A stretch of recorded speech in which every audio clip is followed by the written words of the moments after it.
A very good morning to all of you. I am Dr. Ranjita and you all are welcome to Zumexa classes. आज के इस lecture में हम लोग पढ़ने जा रहे हैं क्लास 11 हिस्ट्री एनसीईआरटी के चैप्टर नंबर 8 के बारे में। तो इसका पार्ट 2 है। तो इस चैप्टर में हम लोग बेसिकली बात कर रहे हैं कन्फ्रंटेशंस ऑफ कल्चर्स। तो इसमें हम लोग बात कर रहे हैं कि किस तरीके से जो यूरोपियन कंट्रीज़ हैं उन्होंने अलग अलग कंट्रीज़ में वॉयज अपना शुरू कर दिया था। तो वो बहुत देश के मतलब कंट्री इस पूरे वर्ल्ड के अलग अलग भागों में जाते हैं। फॉर एग्जाम्पल अमेरिकाज में जाते हैं, नॉर्थ अमेरिका, साउथ अमेरिका, फिर धीरे धीरे अफ्रीका कॉन्टिनेंट को वो डिस्कवर करते हैं, इंडिया को डिस्कवर करते हैं।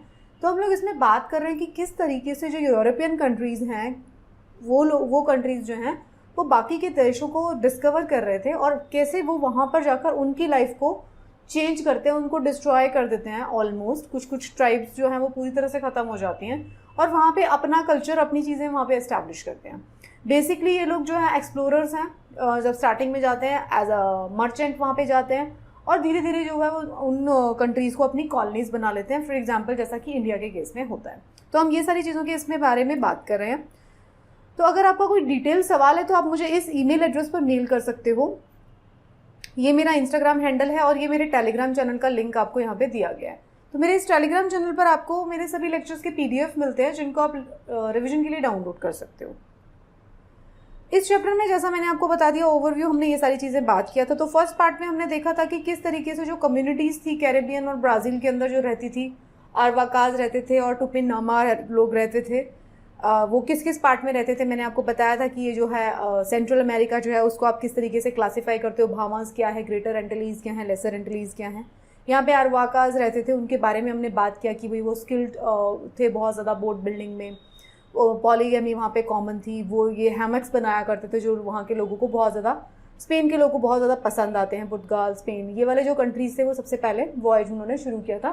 तो अगर आप इंडिया के केस में भी देखेंगे तो वहाँ पे भी सबसे पहले कौन पहुँच रहे, पुर्तगीज़ एंड स्पेनिश लोग वहाँ पे पहले से पहुँचे थे। उसी के बाद में अंग्रेज़ आए थे जिन्होंने हमें कॉलोनी बना लिया था। टुपिनाम्बा कम्युनिटी के बारे में हमने बात किया, एजेट्स के बारे में बात किया। तो हमने ये सारी चीज़ों के बारे में देखा। मायाज के बारे में हमने बात किया जो कि कहाँ पे रहते थे, मैक्सिको में ही रहते थे। फिर हमने देखा इंकाज ऑफ पेरू, ये सब कम्युनिटीज़ और ट्राइब्स के बारे में हमने बात किया। तो अब हम बात करते हैं कि यूरोपियंस जो थे उन्होंने वॉयज शुरू करने का कारण क्या था। बेसिकली ऐसा क्या हो गया था इस सेंचुरी में, उस टाइम पे 15 सेंचुरी चल रही है, 14 सेंचुरी चल रही है। तो उस टाइम पे क्या ऐसा चेंजेस आ रहे थे जिसकी वजह से यूरोपियन कंट्रीज़ में इतना ज़्यादा डेवलपमेंट हो रहा था। इससे पहले वाले चैप्टर में मैंने आपको बताया था कि जब रोम एम्पायर फॉल कर गया था तो रोम एम्पायर के फॉल करने के बाद लोगों ने अलग अलग तरीके के फॉर्म में उसको रिवाइवल करने की कोशिश किया। तो क्लासिकल पीरियड आता है और new idea of humanism develop होता है। हमने ये सारी चीज़ों के बारे में बात किया था। इसमें हमने देखा था कि बहुत सारी चीज़ों की डेवलपमेंट होती है, ज्योग्राफी की डेवलपमेंट होती है, साइंस की डेवलपमेंट होती है, सर्जरी डेवलप होती है।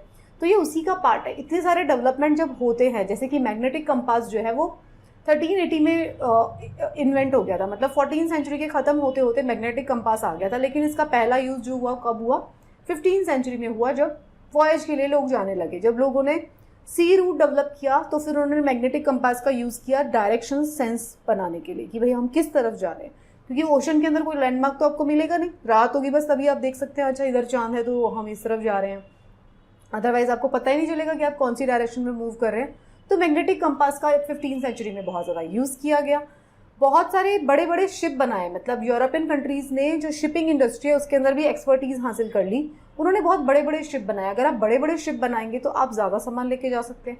अगर आप ज़्यादा सामान लेके जा सकते हैं तो इसका मतलब है आप ज़्यादा देर तक ओशन के बीच में सर्वाइव कर सकते हैं। तो आप लंबी जगह पर निकल सकते हैं। तो बड़े शिप बनाए गए, ज़्यादा लोग उसमें जाएंगे, ज़्यादा सामान उसमें जाएगा। अगर आपको कोई चीज़ें सेल करनी है, वहाँ पर लेके जाके बेचना है कुछ सामान, तो वो भी लेके जा सकते हैं आप। तो ये सारी चीज़ें होती हैं। ट्रैवल, लिटरेचर, बुक्स, ये सारी चीज़ों के बारे में अब ये अवेयरनेस बढ़ने लगी, जिसकी वजह से क्या हुआ, लोगों ने बड़े बड़े लंबे लंबे वॉयज पे जाना शुरू किया। तो पुर्तगीज़ और स्पेनिश जो थे वो पायनियर थे। उन्होंने सबसे पहले स्टार्ट किया वॉयज ऑफ डिस्कवरी। तो पुर्तगीज़ और स्पेनिश लोग जो हैं वो अलग अलग देशों में गए और उन्होंने डिस्कवर किया अलग अलग देशों को। तो ये हम लोग बात करेंगे। तो मोटिव क्या था, motive of the rulers were who founded the voyage was economic. देखो ये समझ लो आप, 3 मोटिव होते थे बेसिकली। इकोनॉमिक मोटिव कि आप दूसरे देशों में जाएं, उन देशों को अपनी मार्केट बनाएं, अपने प्रोडक्ट्स वहाँ पे सेल करें और प्रॉफिट कमाएं। दूसरा था रिलीजियस, मतलब कि वहाँ के लोगों के बीच में क्रिश्चियनिटी जो रिलीजन है वहाँ पे यूरोप में जो पहले से फैला हुआ है उसको जाके फैलाएं। थर्ड था पॉलिटिकल रीजन कि भाई बाकी के जो देश हैं, बाकी की लैंड कैसी है, उसके ऊपर हम अपना कब्जा कर ले, राइट। तो ये 3 मोटिव्स होते थे जिसकी वजह से वॉयज शुरू किए गए थे स्टार्टिंग में।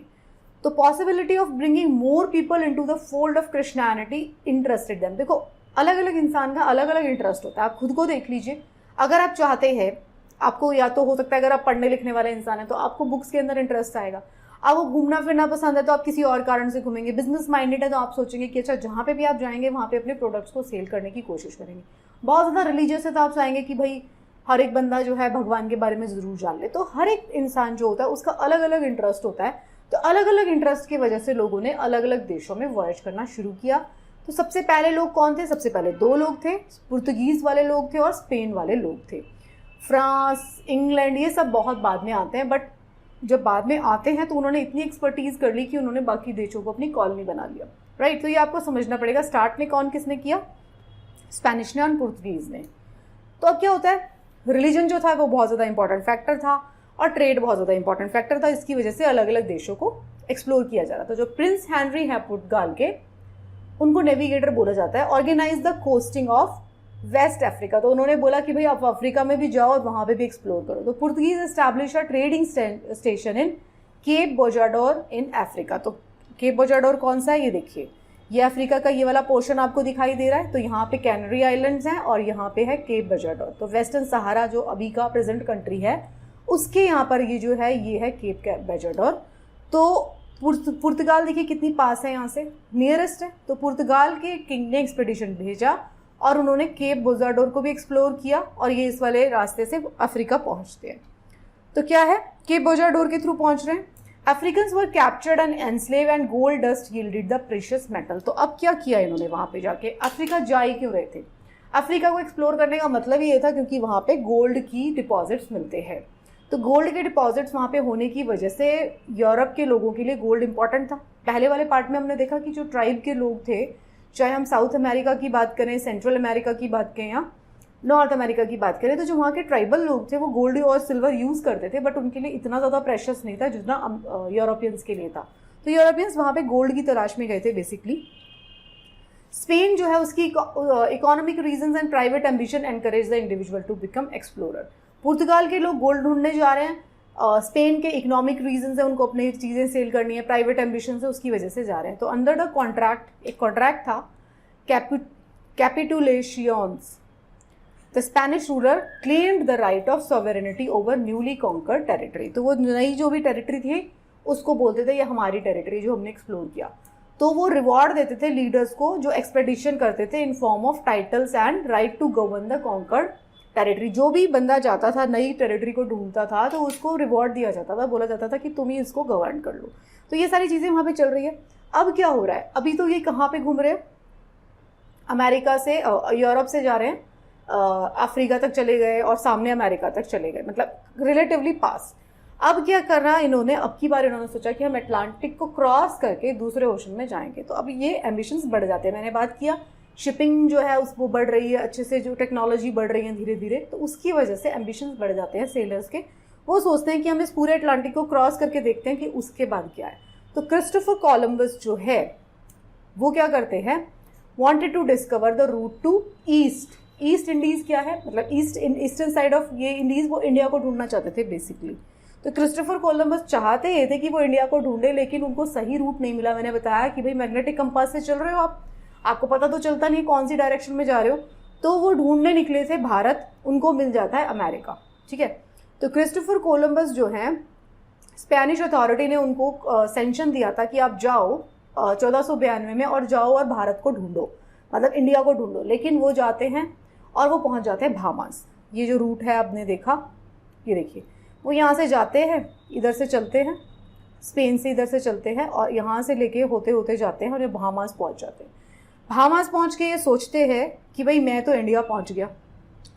वो ईस्ट वाली साइड में पहुँच गए, जबकि वो पहुँचे थे वेस्ट वाली साइड में। तो बाहामास जब 12 अक्टूबर 1490 को उनके दे साइटेड द लैंड और उनको लगता है कि ये जो है इंडिया है, लेकिन वो निकलता है, बाद में पता चलता है उनको वहाँ पे इंडिया में वो पहुँचते हैं। जब बाहामास में वो सोचते हैं इंडिया ही है, वहाँ पे अपना फ्लैग लगा देते हैं और अपने आप को प्रोक्लेम कर देते हैं कि मैंने ढूंढ लिया है इंडिया को। और फिर वहाँ से उनको जो ट्राइब्स कौन सी मिलती है, अरवाकाज मिलते हैं। अरवाकाज जो ट्राइब है वो बहुत ज़्यादा वेलकमिंग ट्राइब होती है, तो वो उनका वेलकम वगैरह करती है। तो कोलंबस जो है वो एक स्पेनिश फ्लैग वहाँ पे प्लांट कर देते हैं, प्रोक्लेम कर देते हैं खुद को कि मैं वॉयसर आए हूँ यहाँ का। वहाँ के लोगों से कंसल्ट भी नहीं करते, जो वहाँ की लोकल ट्राइब होती है उससे कंसल्ट किए बिना अपने आप को प्रोक्लेम कर देते हैं कि मैं यहाँ का वॉयसर आया हूँ। तो स्टार्टिंग में तो जो है वो उसको काफ़ी वेलकमिंग होती है ट्राइब। जब धीरे धीरे उनको समझ में आता है कि भाई ये सब क्या हो रहा है, तब वो रेजिस्टेंस शो करना शुरू करते हैं। तो जो वो जहाँ पे पहुँचते हैं उसका नाम चेंज करके वो रख देते हैं सैन सैल्वाडोर, जिस जगह पे पहुँचते हैं। जब उनको स्टार्टिंग में तो वो वेलकमिंग थी ट्राइब, बट लेटर ऑन जब उनकी एम्बिशंस पता चलती है तो वो हॉस्टाइल हो जाती है। तो कोलंबस जो है वो अपना कंप्लीट करते हैं इस exploration in the Bahamas, Greater Antilles, South America, mainland, ये सारी जगहों पर ये पहुंच जाते हैं। तो सब्सिक्वेंटली क्या होता है, उनको पता चलता है थोड़े दिनों के बाद कि भैया ये जो आप पहुंचे हो ना, ये इंडिया नहीं है, ये वेस्ट इंडीज़ है। तो फिर उनको रियलाइज़ होता है कि भैया हम गलत जगह पे पहुंचे, हम निकले थे इंडिया को ढूंढने, लेकिन हमने ढूंढ लिया है अमेरिका। स्पेशली वेस्ट इंडीज़ वाले जो आइलैंड है, सेंट्रल अमेरिका हमने ढूंढ लिया है। सो जब जो ये जो होते हैं टू कॉन्टिनेंट्स जो होते हैं, उसको वो क्या नाम देते हैं, अमेरिगो वेस्पुची। तो अमेरिगो वेस्पुची उसको नाम दिया जाता है, और लेटर ऑन जो है उसको चेंज किया जाता है। अमेरिका का नाम पहली बार यूज़ किया था जर्मन पब्लिशर ने 1507 में। स्टार्टिंग में जो है उन्होंने उसको क्या नाम दिया था, अमेरिगो वेस्पुची। तो ये उन्होंने बोला था, किसने बोला था, क्रिस्टोफर कोलंबस, जो यहाँ पे पहुँच गए थे, ढूंढने निकले थे इंडिया और पहुँच गए थे अमेरिका। तो ये वो वॉयज करने निकले थे और गलत रास्ता पकड़ के यहाँ पहुँच जाते हैं। ये तो था, वो सेंट्रल अमेरिका में पहुंच गए। तो स्पेन जो है वो एस्टैब्लिश करता है एम्पायर इन अमेरिकास। अब स्पेनिश लोग वहां पे पहुंच गए, तो आप देखेंगे जब साउथ अमेरिका में आप देखेंगे ना, तो साउथ अमेरिका पूरा का पूरा डोमिनेटेड होगा स्पेनिश स्पीकिंग लोगों से। तो वो उसकी हिस्ट्री यहीं से शुरू होती है, क्योंकि स्पेन के लोग यहाँ पे पहुंचे थे। तो अब उन्होंने क्या किया, अब उन्होंने अपना एक्सपेंशन स्टार्ट किया, उन्होंने अपनी मिलिट्री स्ट्रेंथ दिखाना शुरू किया। तो जो लोकल पीपल थे उनको उन्होंने कंपेल करना शुरू किया कि आप हमारी सिल्वर और गोल्ड माइंस में काम करो। उनका रीज़न क्या था, सारे यूरोपियंस को गोल्ड और सिल्वर बहुत ज़्यादा पसंद है। तो अल्टीमेटली उनका मेन एम यही था कि वहाँ से गोल्ड और सिल्वर को लेके आया जाए। तो यहाँ पर उन्होंने गोल्ड और सिल्वर माइंस को ढूंढना शुरू किया, और वहाँ के लोकल लोगों को स्लेव बना बना के, किसी को उन्होंने बोला कि आप काम कर लो, जो मान गया वो ठीक है, जो नहीं माना उसको फोर्सफुली कैप्चर करके स्लेव बना के वहाँ पे काम करवाया जा रहा था। तो उन्होंने सेटलमेंट इनिशियली बनाया वहाँ पे। लोकल चीफ जो थे वहाँ पे asked to explore new land and find more sources of gold. Disease, अब क्या होता है, देखिए एक चीज़ जो बहुत टर्निंग पॉइंट है, जिसको हमने पहले भी पढ़ा था, जब स्पेनिश लोग आते हैं अमेरिकाज में, तो अमेरिका के अंदर पहले से कौन रह रहा था, अमेरिका के अंदर पहले से रहते थे वहाँ के ट्राइबल लोग। अब स्पेन के लोग जब आए थे, वो अपने साथ बीमारियां भी लेके आएंगे, चूहा, कोई और जानवर, खुद के अंदर जो जेनेटिक बीमारियां हैं और खुद के अंदर जो वायरस है, वो सारी बीमारियां वो लेकर आते हैं।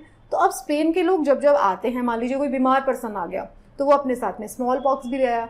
अब स्पेन के लोग साथ में लेकर आ गए बीमारी जो की थी स्मॉल पॉक्स। तो स्मॉल पॉक्स जो थे वहाँ के ट्राइबल के लोगों ने कभी भी नहीं देखी थी। तो पहली बार उनका इनकाउंटर होता है स्मॉल पॉक्स से because of the Spanish people. जब उनका झगड़ा चल रहा था, ये थोड़े दिनों के बाद की बात है, जब उन्होंने देखा कि भाई उन्होंने तो हमें ही स्लेव बनाना शुरू कर दिया, तो उसी के बीच में क्या होता है, स्मॉल पॉक्स भी आ जाता है। अब स्मॉल पॉक्स में क्या होता है, स्मॉल पॉक्स में आपने देखा होगा एक बार स्मॉल पॉक्स हो जाता है तो लाइफ लॉन्ग इम्यूनिटी मिल जाती है। बट वो जो लोग थे वहाँ के ट्राइबल लोग, उनके पास इम्यूनिटी नहीं थी, उनको पहली बार स्मॉल पॉक्स हो रहा है, वो उसको झेल ही नहीं पा रहे। तो उनकी पॉपुलेशन बहुत ज़्यादा कम हो जाती है, वो मारे जाते हैं और इसीलिए वो उनसे लड़ाई में भी हारते हैं। तो स्पेन के लोगों को बहुत बड़ा एडवांटेज मिलता है because of this disease known as smallpox. तो स्मॉल पॉक्स अभी बहुत ज़्यादा रिस्पॉन्सिबल है कि स्पेन के लोग जो है अमेरिकाज में इस्टेब्लिश हो पाए बहुत अच्छे तरीके से। राइट, आपको समझ गए होंगे कि डिजीज़ कैसे रोल प्ले करती है। तो एक्सपेडिशन जो था कोलंबस का, वो सेंट्रल अमेरिका, साउथ अमेरिका, उसके बाद उन्होंने वो भी एक्सप्लोर करना शुरू किया। तो हाफ सेंचुरी के अंदर अंदर आप देखेंगे तो स्पेन, पुर्तगाल, जो ये यूरोपियन कंट्री है, इन्होंने 40 डिग्री नॉर्थ से लेके 40 डिग्री साउथ तक जो कंट्रीज हैं उन सबको एक्सप्लोर कर डाला था। ठीक है, कोर्टेज एंड एजेट्स, ये कहाँ पर थे, एजेट एम्पायर आप देख सकते हैं। तो ये यहाँ के ट्राइबल लोग हैं जो मैक्सिको में और बहामास में और ग्रेटर एंटिलीज इधर सब रहते हैं। तो कोर्टेज जो है Spanish exploration sets sail from Cuba to Mexico. तो एजेट जो किंग था Montezuma was terrified at the aggressiveness of the Spain. तो फिर Cortes places the emperor under house arrest. तो अब क्या होता है, अब यहाँ की समझने की कोशिश करिए, फैक्ट से ज़्यादा चीज़ों को समझने की कोशिश करिए। जब वहाँ के लोकल ट्राइबल है, राजा है वहाँ के, बड़ी बड़ी ट्राइब्स भी थी, हमने देखा था अभी। तो वो लोग जब देखते हैं कि स्पेन जो है बहुत ज़्यादा एग्रेसिवली परस्यू कर रहा है अपनी पॉलिसीज़ को, तो ये लोग डर जाते हैं और इनके बीच में काफ़ी रिवोल्ट एंड अपराइजिंग होती है और लड़ाइयाँ भी होती हैं। तो फूड की शॉर्टेज हो जाती है, ड्रिंकिंग वाटर की शॉर्टेज हो जाती है, और जब लोग लड़ाई करने के लिए आते हैं कोर्टेज से, तो इसकी वजह से क्या होता है, फिर स्मॉल पॉक्स आ जाता है। मैंने आपको बताया था स्मॉल पॉक्स, वहाँ के जो ट्राइबल राजा हैं वो लड़ रहे हैं स्पेन के लोगों के साथ। स्पेन जो है ज़्यादा एडवांस है, तभी तो वो एक्सप्लोरेशन करने आया था, तो स्पेन के पास वेपन्स भी अच्छे हैं और साथ में आ गया स्मॉल पॉक्स। तो स्मॉल पॉक्स के साथ क्या होता है, इनके सैनिक वैनिक मारे जाते हैं वहाँ के लोकल राजाओं के, राइट। तो उसकी वजह से स्पेन को मिल जाता है बहुत ज़्यादा एडवांटेज। तो अब क्या होता है, मैक्सिको पे भी स्पेन का राज हो जाता है, ग्वाटेमाला, निकारागुआ, होंडुरास, इस सब पे स्पेन का पूरा राज जो है वो यहाँ पे आ जाता है धीरे धीरे स्टेप वाइज। हम बहुत ज़्यादा माइन्यूट डिटेल में नहीं गए कैसे कैसे हुआ, बट आप समझ सकते हैं कि स्पेन ने वहाँ पे अपने आप को इस्टेब्लिश कर दिया। पिज़ारो एंड द इंकाज, ये कहाँ की बात हो रही है, साउथ अमेरिका की बात हो रही है, पेरू। तो यहाँ पे क्या है, Spanish exploration found his way to Caribbean islands, it was under the Incas kingdom. तो फिर पिज़ारो जो है captured and executed the king and occupied the country. तो यहाँ पे पिज़ारो जो है स्पेनिश एक्सप्लोरर है, वो वहाँ के लोकल किंग को मार देता है और वहाँ पे भी धीरे धीरे जो है वहाँ पे अपना राज एस्टैब्लिश कर लेते हैं। मैंने आपको बताया था माइंस है, वहाँ पर भी माइंस में एक्सप्लोरेशन चल रहा है, तो वहाँ के लोगों को जो खुद काम करना चाहते हैं तो ठीक है, नहीं काम करना चाहते हैं तो पकड़ पकड़ के उनको स्लेव बना के जो है वहाँ पे काम करवाया जा रहा है। अब क्या है, कैब्रल एंड ब्राज़ील, यहाँ पे क्या हो रहा है, यहाँ पे जो है पुर्तगीज़ जो थे उन्होंने बोला कि भाई हम क्रॉस करेंगे अटलांटिक को अब की बार। तो पुर्तगीज़ ने एक लंबा रूट लिया, तो वो कहाँ पहुँच जाते हैं, ब्राज़ील पहुँच जाते हैं अब की बार, ठीक है। धीरे धीरे फिर उसके बाद पहुँचते हैं पुर्तगीज़ इंडिया, है ना। तो अब की बार क्या होता है, शिप्स जो होते हैं set out from the Portugal for India, headed by Pedro Alvares Cabral. He made a wide loop around the west Africa, और पहुँच कहाँ जाता है, फिर से ब्राज़ील पहुँच जाता है। So they exploited the timber of Brazil wood tree after which they had named the region. तो वो ब्राज़ील वुड एक ट्री का नाम है वहाँ के, तो उसकी वजह से ब्राज़ील वुड को ब्राज़ील बोला जाने लगता है उस जगह को जहाँ पे ये पहुँच जाते हैं। अब क्योंकि पुर्तगीज़ जो है टिम्बर ट्रेड में वो काम करने लग गए, तो जो फ्रेंच ट्रेडर थे उनके साथ में उनकी बैटल्स होना शुरू हो जाती हैं, लेकिन पुर्तगीज़ उसमें जीत जाते हैं, ठीक है। तो किंग जो होता है पुर्तगाल का, वो डिवाइड कर देता है कोस्ट ऑफ ब्राज़ील को इनटू 14 हेरिडिटरी कैपिटियंसीज में, मतलब 14 जो कैपिटल की तरह समझ सकते हैं, पार्ट्स की तरह समझ सकते हैं, उसमें डिवाइड कर देता है। तो he gave the Portuguese land ownership rights and right to make the local people into slave. तो अब क्या हो रहा है, वहाँ वे पहुँच गए हैं, ज़्यादा पावरफुल है, तो वहाँ के लोगों को स्लेव्स बनाना शुरू कर दिया उन्होंने अपने इकोनॉमिक बेनिफिट्स के लिए। अब आप देखेंगे इसी चैप्टर में हम देखेंगे, स्पेन में देखेंगे और पुर्तगाल में हम देखेंगे, ये जो स्लेव ट्रेड होता है ना, उन जब स्लेव्स काम कर रहे हैं मिल्स के अंदर, तो वो मिल्स के अंदर जो वर्किंग कंडीशन है वो बहुत ज़्यादा बुरी है। तो स्लेव्स क्या करते हैं, भाग जाते हैं जंगलों में बचने के लिए, स्लेवरी से बचने के लिए, क्योंकि स्लेव्स की जो कंडीशन है वो बहुत ज़्यादा बुरी है। प्लांटेशन जो ओनर हैं, अब जब स्लेव्स भाग जाएंगे तो उनको अफ्रीका में जाना पड़ेगा स्लेव्स को और ढूंढने के लिए। अमेरिका वाले स्लेव्स तो भाग गए, तो अब क्या कर रहे हैं, वो अफ्रीका जा रहे हैं, वहाँ पे और स्लेव्स चाहिए उनको, ताकि उनको पकड़ के लेके आया जा सके और यहाँ पर काम करवाया जा सके साउथ अमेरिका में, सेंट्रल अमेरिका में। तो अब ये समझ सकते हैं कि स्लेव ट्रेड तब से चल रहा है। 1549 में क्या होता है, 1549 में एक फॉर्मल गवर्नमेंट आती है अंडर पुर्तगीज किंग, यहाँ पे एस्टैब्लिश होती है साल्वाडोर में। ये देखिए, ये आप देख सकते हैं पूरा मैप साउथ अमेरिका का।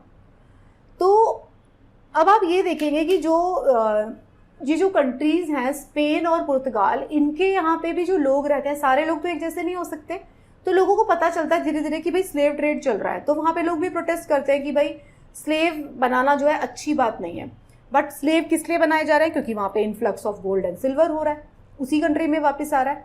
तो इसकी वजह से क्या हो रहा है, एक आप देखेंगे इसके बीच में आपको एक बैलेंस देखने को मिलेगा, बैलेंस भी मैं नहीं कहूँगी, आई वॉच टाइप देखने को मिलेगा कि वहाँ का जो राजा है वो ये पास करेगा कि आप जो है ना स्लेव ट्रेड को ख़त्म करो, बट एक बैक रूट से वो दे देगा कि स्लेव ट्रेड चलता रहे। क्योंकि स्लेव्स जो थे अल्टीमेटली काम करते थे गोल्ड माइंस में, और गोल्ड माइंस में काम करते थे, सिल्वर माइंस में काम करते थे, और उसी को वापस भेजा जाता था नेटिव कंट्री में। तो अब आप देखेंगे कि स्पेन और पुर्तगाल जो है उसने सबसे पहले स्टार्ट किया था एक्सपीडिशन, बट इन दोनों कंट्रीज़ ने पता है क्या किया, जो भी वेल्थ कमाई, सोना चांदी और बहुत सारा जो पैसा कमाया, उस पैसे को इन्होंने अपनी टेक्नोलॉजिकल एडवांसमेंट में नहीं लगाया।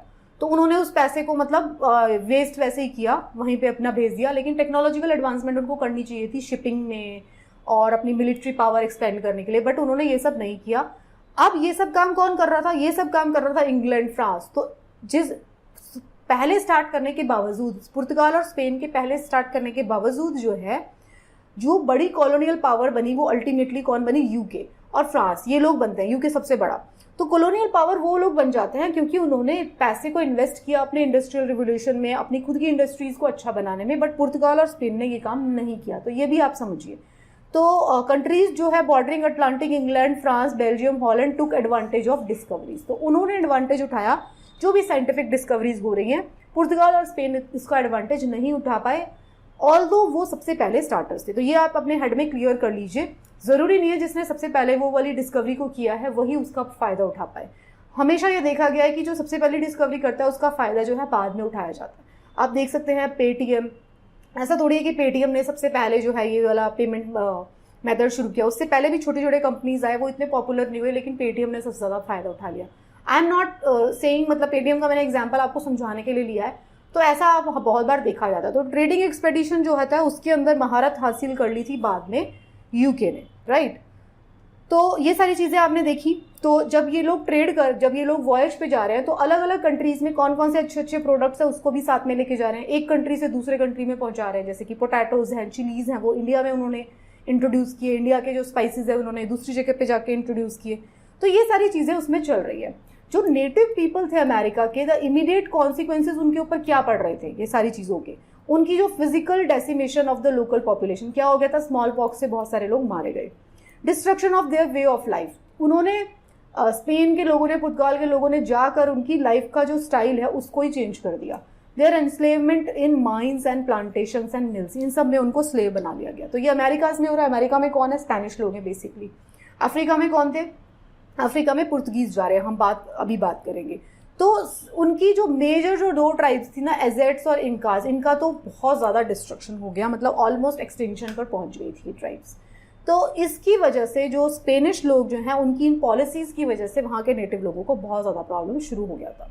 तो मैंने ये बताया था, वर्किंग कंडीशन स्लेव्स की बहुत बुरी होती थी, लेकिन फिर भी क्या होता था, क्योंकि वहाँ पे सप्लाई हो रही थी गोल्ड एंड सिल्वर की, तो लोग जो है वहाँ पे खुलकर सामने नहीं आ रहे थे। ठीक है। तो new economic activity began, the demand for cheap labour continued. अभी जितनी ज़्यादा नई इकोनॉमिक एक्टिविटी होती थी, चीप लेबर उनको उससे ज़्यादा चाहिए, तो स्लेवरी जो है उससे ज़्यादा बढ़ती जाती है। 1550 से लेकर 1880 तक जब slavery was abolish in Brazil, over 36 lakhs African slaves were imported into Brazil. Brazil के अंदर तो स्लेवरी बंद हो गई, लेकिन ब्राज़ील के अंदर काम करवाने के लिए अफ्रीका से बहुत सारे स्लेव्स को लाया गया। Are you understanding? वहाँ की नेटिव पॉपुलेशन तो स्लेव नहीं बनेगी, वो बंद हो गई, लेकिन बाहर से वहाँ पे लोगों को लाया जा रहा है। तो कंक्लूजन में अगर आप देखते हैं तो आपको यही समझ में आएगा कि नॉर्थ अमेरिका जो है colonies रेबल्ड against the 13 north American colonies जो है 1776 में वो रेबल कर देती हैं अगेंस्ट ब्रिटेन और यूनाइटेड स्टेट्स ऑफ अमेरिका बनाया जाता है। मैंने आपको क्या कहा था, ऑल्दो स्पेनिश लोग पहले आए, लेकिन अल्टीमेटली कॉलोनियल पावर किसने एक्सरसाइज की, ब्रिटेन ने। तो यही मैंने बोला, क्योंकि स्पेनिश लोगों ने पहले आकर पैसा कमाने के बावजूद टेक्नोलॉजी में इन्वेस्ट नहीं किया, जो कि ब्रिटेन कर रहा था। तो ब्रिटेन ने अमेरिका को कॉलोनी बनाया, और जब यूनाइटेड स्टेट्स ऑफ अमेरिका बनता है तो 13 कॉलोनी किसके अगेंस्ट में खड़ी हुई थी, ब्रिटेन के अगेंस्ट में। ऑल्दो यहाँ पे स्पेन पहले आया था। 19th सेंचुरी के अंदर, अर्ली 19th सेंचुरी में European settlers in South American colony rebel against Spain and Portugal. अब स्पेनिश और पुर्तगाल के लोगों के अगेंस्ट उन्होंने रेबल किया और इंडिपेंडेंट कंट्री बना लिया। कहाँ पे, साउथ अमेरिका में। South America is also called Latin America. क्यों कहा जाता है, क्योंकि स्पेन और पुर्तगीज जो है, स्पेनिश एंड पुर्तगीज दोनों लैटिन लैंग्वेजेस है, इसलिए इसको बोला जाता है लैटिन अमेरिका। तो ये सारी चीज़ें आपने देखी इस चैप्टर में। इस चैप्टर में बेसिकली ये समझना था कि जो कॉलोनियल पावर एक्सरसाइज कर रहे हैं, जो स्टार्टिंग में पहले नेविगेटर की तरह लोग आ रहे हैं, एज अ बिजनेसमैन लोग आ रहे हैं, लास्ट में उनको कॉलोनाइज कर लेते हैं। जरूरी नहीं है वही कंट्री ने कॉलोनाइज किया, दूसरी कंट्री, यूरोपियन कंट्रीज ने उनको कॉलोनाइज किया।